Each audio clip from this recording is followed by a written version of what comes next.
नमस्कार प्यारे बच्चों, कैसे हैं आप। मुझे उम्मीद है स्वस्थ होंगे, मस्त होंगे और बेहतरीन हैं और खूब सारी मस्ती कर रहे होंगे।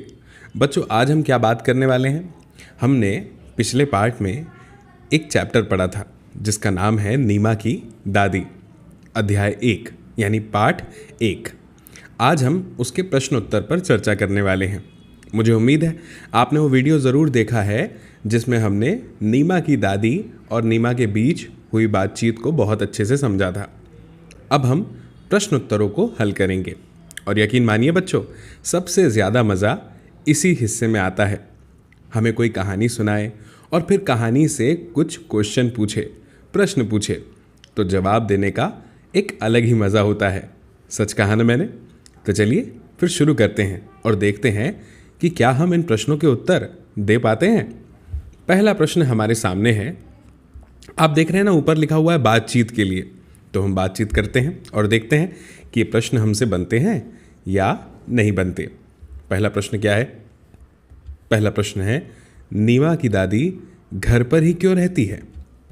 अब बच्चों, जब हमने चैप्टर पढ़ा था तो हमें ये बात पता चली थी कि नीमा की जो दादी हैं वो अक्सर उनके घुटनों में दर्द रहता है ना, और उनकी उम्र भी ज़्यादा है, तो इसीलिए वो घर पर रहना पसंद करती हैं।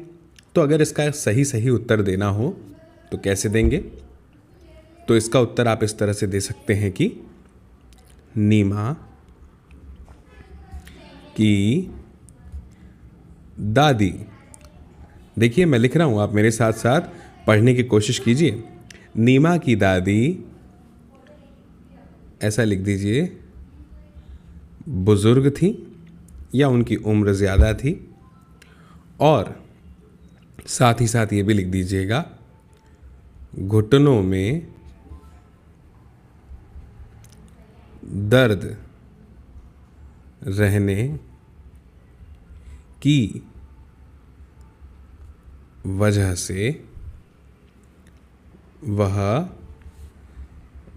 घर पर रहती थी। इस तरह से आप अपना उत्तर लिख सकते हैं। वैसे मैं चाहता हूं कि आप अपना उत्तर खुद लिखें। तो चलिए बच्चों, एक प्रश्न का उत्तर तो हमने समझ लिया। अब हम दूसरे प्रश्न की ओर बढ़ते हैं और देखते हैं कि दूसरे प्रश्न का उत्तर क्या हो सकता है।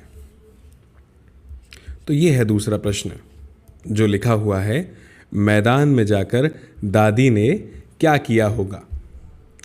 तो आप बताइए दोस्तों, जब नीमा की दादी उसके साथ मैदान में गई होगी तो मैदान में जाकर दादी ने क्या किया होगा? दादी ने घूमना शुरू किया होगा, कुछ ऐसे खेल जिसमें ज़्यादा मेहनत नहीं करनी पड़ती हो, बोल के काम हो जाए, ऐसे खेल भी खेल सकती हैं।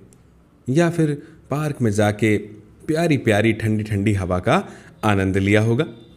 तो ऐसा लिख दीजिएगा कि, अब मैं इसका उत्तर यहाँ पे लिख रहा हूँ आपके सामने, है ना।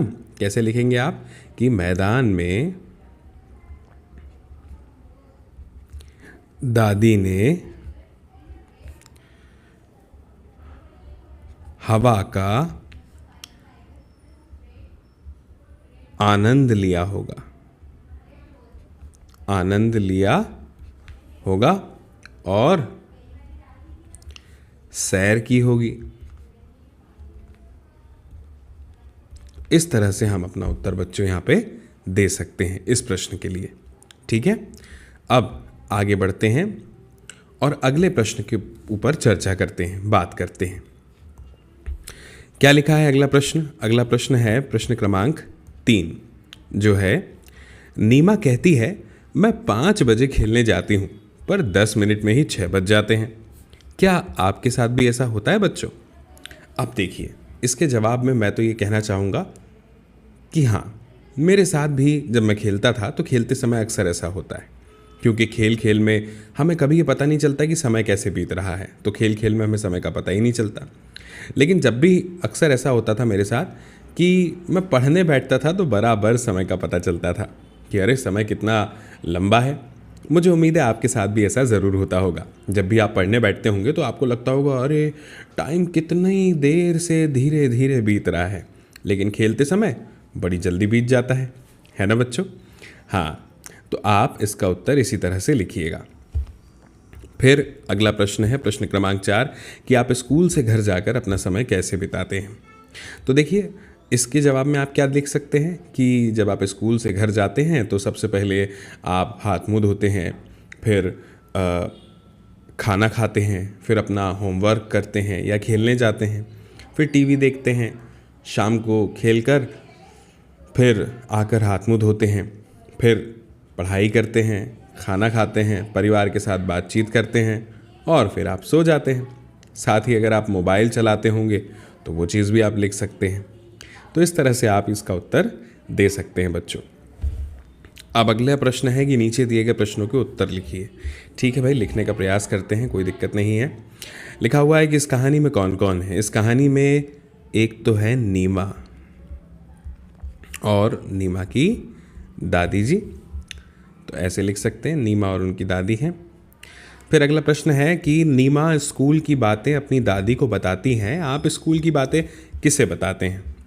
तो उत्तर में लिख सकते हैं कि मैं अपनी स्कूल की बातें जिसको भी आप बताते हैं, जैसे मान लीजिए कि यहाँ पे लिख दिया कि पापा को बताती हूँ या बताता हूँ।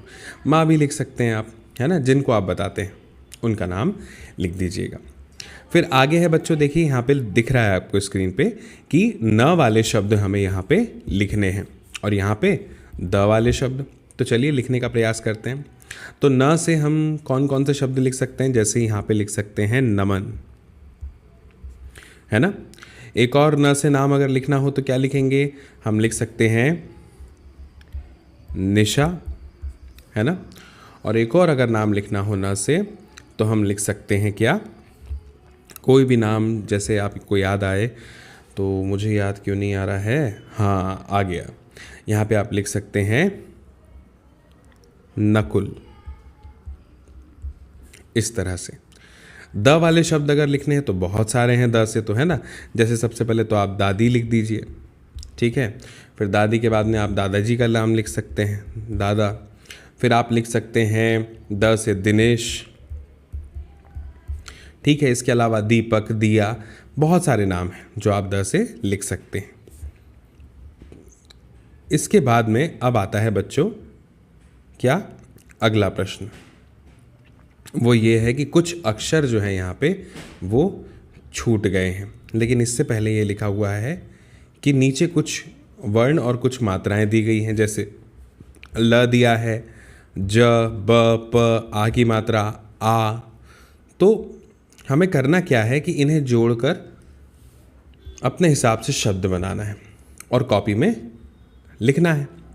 तो अब जैसे मैं आपको बताऊं, ये है घ और ये है र, तो बन गया घर, है ना बच्चों। ऐसे आपको शब्द यहाँ पे बनाना है। जैसे मैं आपको बताऊं और क्या बन सकता है, जैसे च है, न है और आ की मात्रा है, तो बन जाएगा चना, इस तरह से, है ना। प है और आ की मात्रा है पा और ये स, तो ये बन गया पास।